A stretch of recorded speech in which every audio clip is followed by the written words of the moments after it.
Hello everyone, it's Kay here and I'm here today to share some projects that I've been working on with you. Excuse the glare on my oven mat, it is directly under a light. I must get used to filming a bit earlier in the day, I think, because at this time of year lights are required. But however, I'm here and I'd like to share what I've done. So first of all, I'd like to share with you this rather lovely Eclipse card. Now you might think, oh God, what's she going on about? I've never actually made an Eclipse card before, and I just decided that I really ought to give it a go. So I've used these papers from the Floral Muse, yes, Floral Muse papers, and then, as you can see, used the large alphabet, cut them out 3 or 4 times, having already cut out the template from the back of the paper there, and then just went on to glue it back in, having matted and layered using this lovely embossed gold paper and the craft card. It just looks really nice. I think it's not perfect by any means. I will do another one, but for now I was pleased with how it came out, and I'm hoping the lady that will receive this doesn't hold me to ransom. It was just first time and I wanted to make this for this particular lady. I've lined the inside, as I always do, with copier paper that's just been punched to keep it all in order and give it a nice pretty edge. And that is the first card that I made. I went on to make lots and lots, if I can reach them. As you'll see, oops, hit the tripod there, of the little cards that I was inspired to make by Dannii Rose, who is crafting with Dannii. And this is how they look, and then I'll just widen out a moment, and then excuse the shade, but this is how they come to be. And I've got a lot of these little Joanna Sheen die cuts, and they just fit this kind of card so nicely. I haven't actually gone on and decorated them all inside or put an insert in. I will do that as and when I need them, but I thought if I that's one in black and white. I do like that monochrome look, and all it says as a sentiment is wishing you a beautiful day. I usually pop these cards into gifts that I send out. There's another one. This is an embossed card in its own right, and I've just put on there make a wish with the little birdie.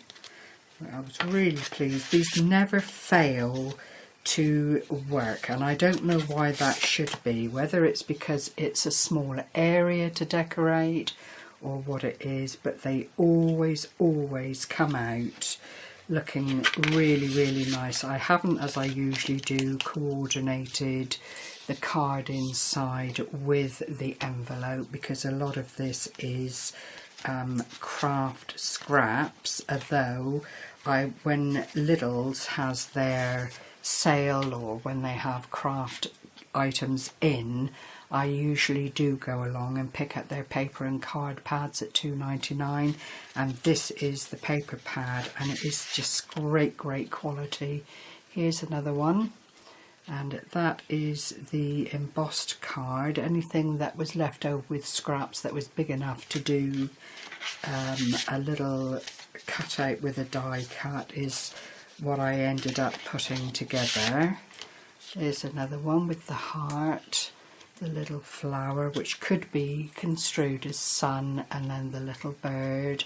I just think these do go along. I'll leave a link to Danni's channel underneath this video. Do go along and check out her tutorial. I mean, I made these cards in a day. I think it was auto. That was the cards, the envelopes, the decoration, and you know, that's just 12 cards that are ready to be put together. I love this one. It was always my mother's most favourite flower, Lily of the Valley, and I just love that die. And with the satin effect paper, it just looks so tasteful. I would be prejudiced, of course, in that one, so, you know, if you don't like it, that's fine. There's another one. But they just are such a lovely thing to make. There's no pressure with them. It's the sort of project you can pick up and put down at will. In fact, I did throughout the day. And just come back, pick up where you started, and off you jolly well go again. It's lovely. And Danny does the tutorial for the cards and to make the envelopes, which are an absolute cinch to put together.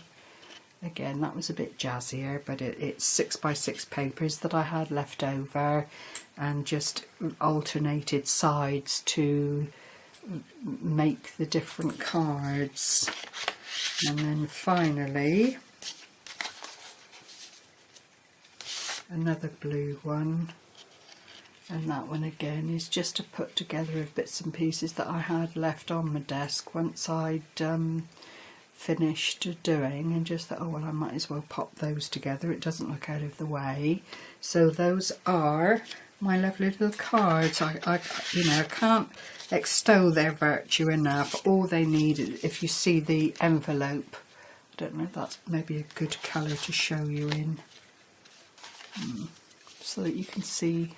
No, I'm not going to pick up the seams in this colour, but basically all you have is a piece of card. You score it twice across the short side, 3 times across, no, basically you do score your card to cause these little tabs to be made top and bottom, and then you fold over and glue down the centre aisle there, and that is your envelope. I always do that little thumb cast there to allow the recipient to pull the card out very easily, and they just come together so beautifully. So I'll leave that little thought and hopefully a little bit of inspiration with you. It's not rocket science, but they are just a lovely way to pass a little bit of craft time when you don't want to get into anything too technical or anything that is going to just take over your whole day. The Eclipse card is a different thing altogether, but again, it is something that you can pick up and put down at will once you've decided what it is you want to use word wise and what components you want to put with it. So again, happy crafting everyone. Thank you for sharing this time with me as always, and I will speak to you again soon. Take care.